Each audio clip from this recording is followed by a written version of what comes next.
and difficult for some. And so when it's not that the game itself as an abstract is something difficult, but it's more like if I learn something, of course it's not difficult to me anymore. So there could be a guy that has played a lot chess, like won some competitions of the chess, and now he's just playing for fun with the people in the park for reasons that he wants to make friends or so on. He doesn't play that intensively. He discusses during the gameplay. He's not that serious with it. So this could be called as a casual playing of the chess. But then also it could be so that the playing skills are advanced and the play session is really intensive, but the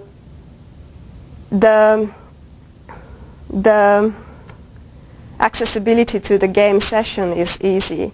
So it can be a portable game. It's a mobile version of a chess, like NonDigital.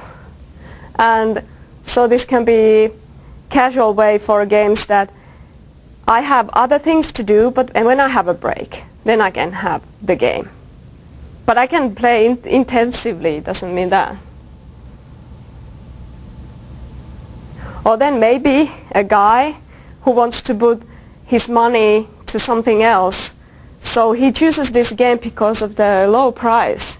He likes games, but everything that he puts money is in other areas, so he's not like enthusiastic with the games, but he wants to play. So it can be casual to him to buy whatever game that has a low price. So you can imagine that there are loads of different cases for different kinds of social casual experiences for different people with their skills, motivations and resources that they can use. So how to design a casual game then? When there are so many different peoples and situations and they are even changing all the time. The players develop. Their situation can change during the day drastically. So how do we design games that fits to that?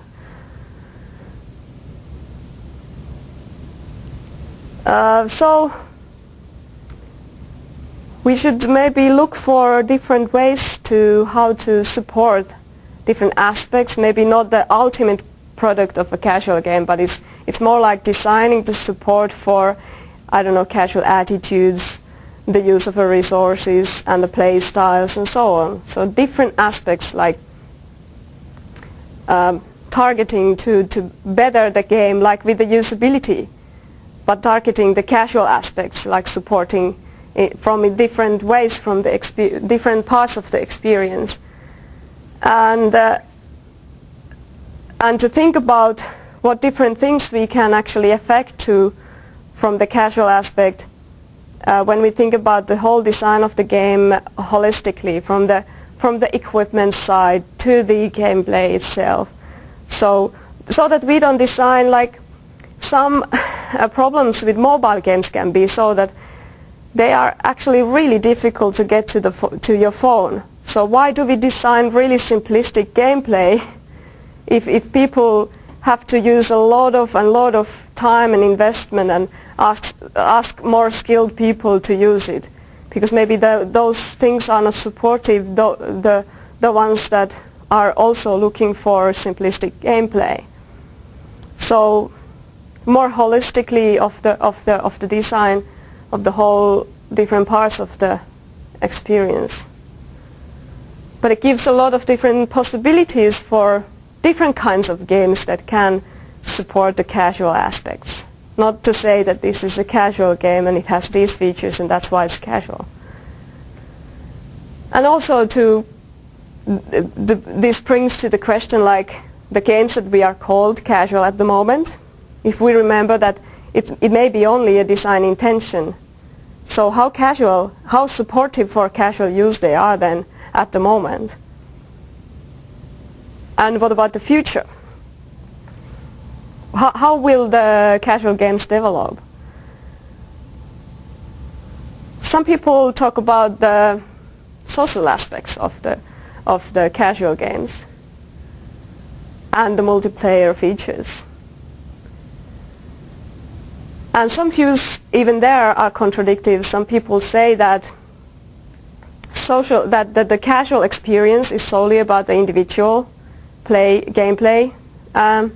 Some people say that it's actually the future is in the social aspects, the multiplayer features. So is there a future for multiplayer game experiences that are casual?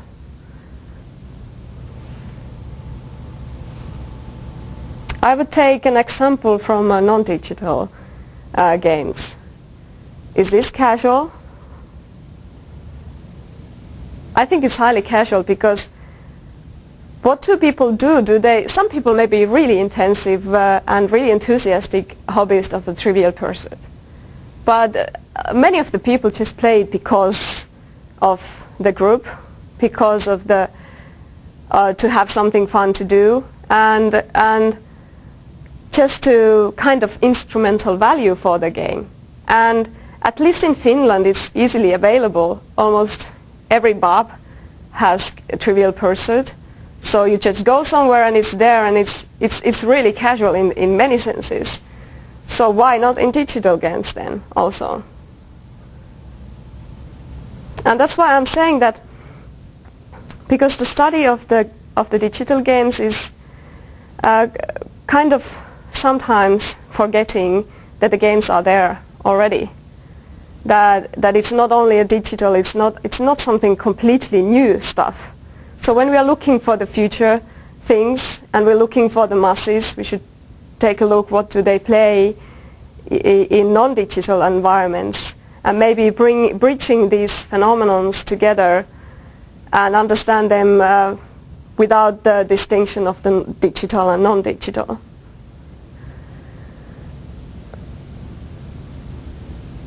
So maybe there is already to study a lot of different games, cultures and aspects and social features and different variety of the experiences when we look at the non-digital fields also.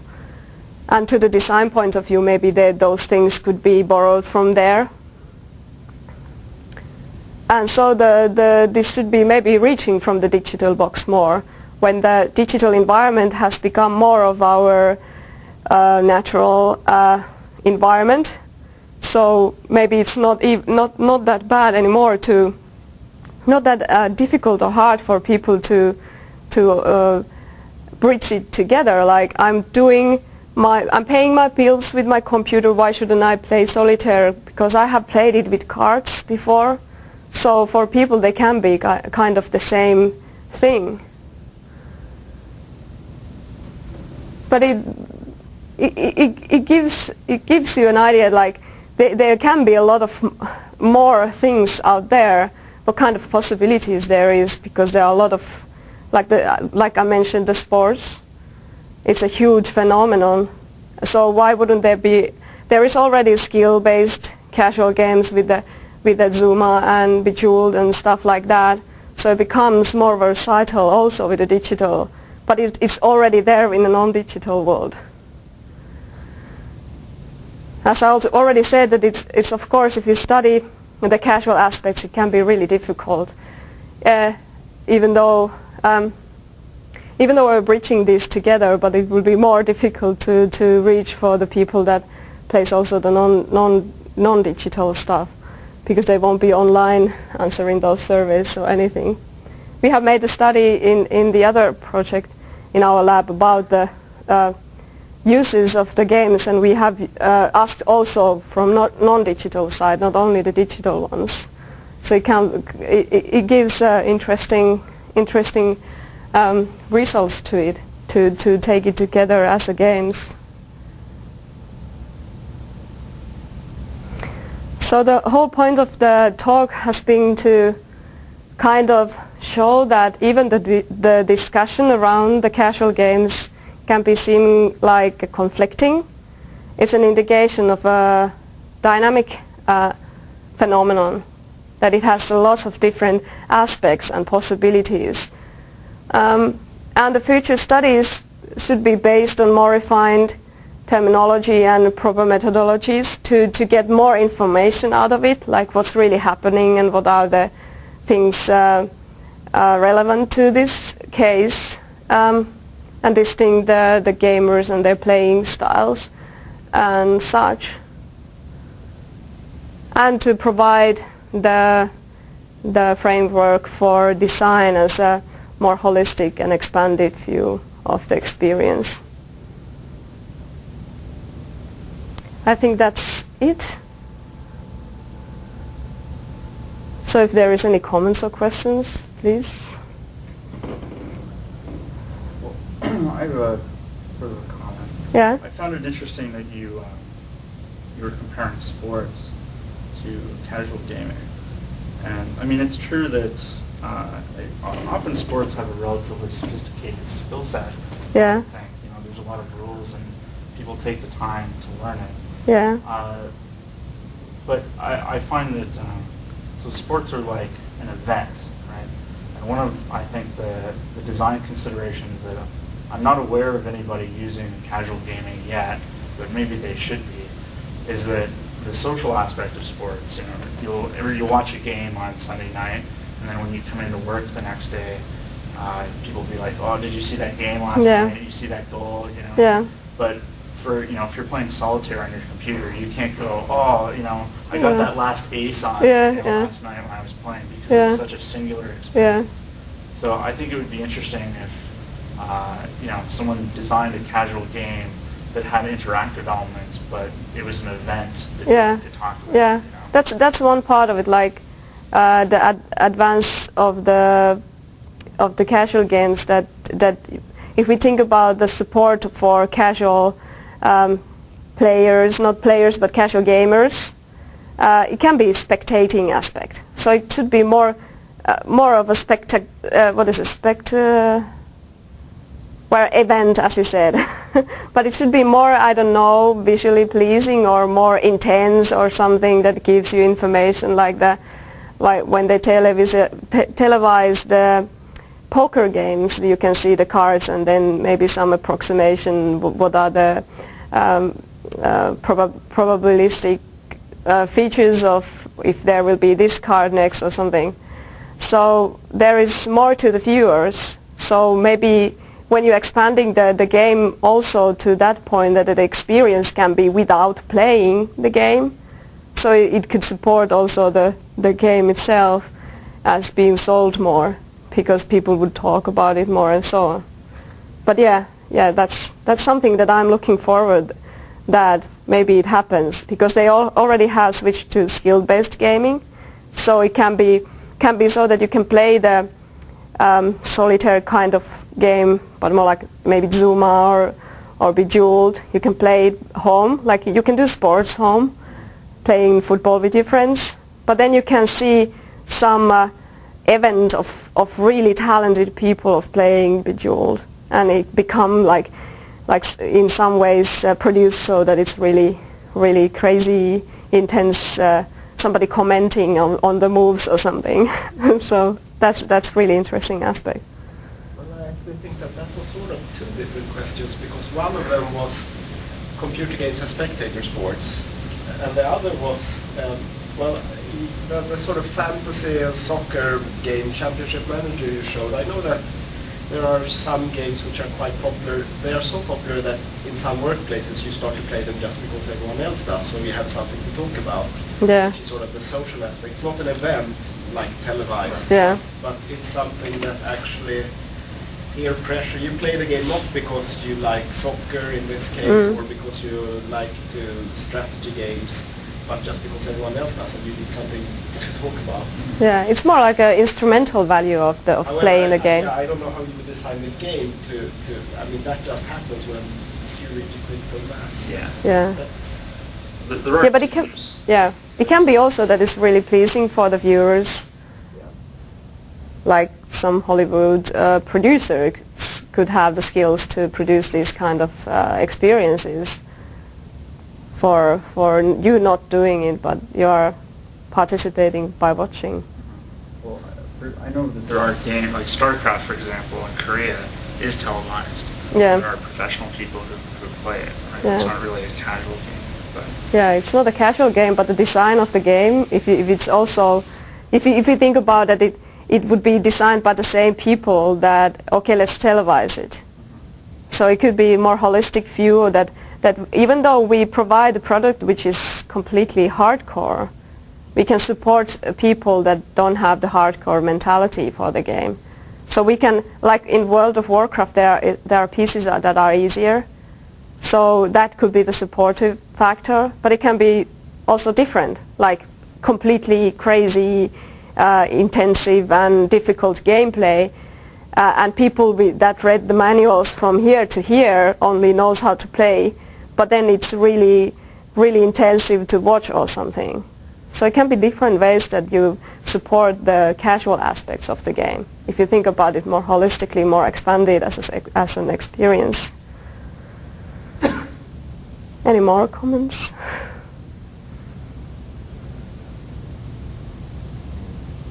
Well, I also found it interesting, the differentiation between what you call the outer aspects of gameplay that often have to do with the business models associated with Yeah.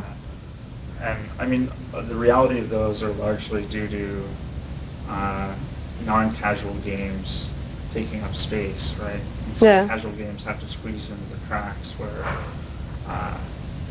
because people aren't going to sell casual games at retail stores. But they're already selling. Well, but en masse, right? Like you're not going to, if you go to electronics boutique or Yeah. any kind of commercial game store, the bulk of the store will be the more hardcore type games, right? Yeah. Because there's at the moment more money in it. Yeah. So I think the question is, how do you design the game to increase those percentages? Of the buying. Yeah. Well, Because, one good example is the Scratch game.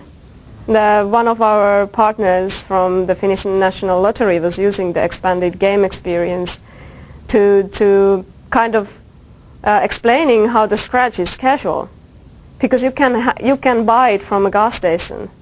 So it's really casual, it's really accessible, and it comes to those places where people are. So maybe the gamers don't find it accessible when they are in this kind of casual sites or something. But when you type games to Google, it provides you the mini-clip and PopGap games and such. So it becomes to Google kind of. But it's not, those people are not familiar with the game stores or game journalism. So it's not found there, but it's found on the places which are not that game specific. So if they would be sold on a grocery store, near the desk, so that could be the thing with the increasing of the selling it, because people don't go to the game stores if they don't actually even know that they want the game. So you think increasing the production mechanism or the delivery mechanisms? yeah, that could be one aspect. Yeah, it has become more easier when people are more familiar with the computer itself, so it's not only a game equipment, it's more a tool of writing letters to your grandma or something, and then you know solitaire from card version or something, and you may be interested of trying it out or something. But the main point here is that it's actually really wide different possibilities to support the casual aspects. It's not only one thing, it's not only simple controls. And it can be even so that the controls may not be that simple, or the gameplay may not be that simple or something. It doesn't have to be the same thing for everything. So, but if there is no other comments? Okay, thank you.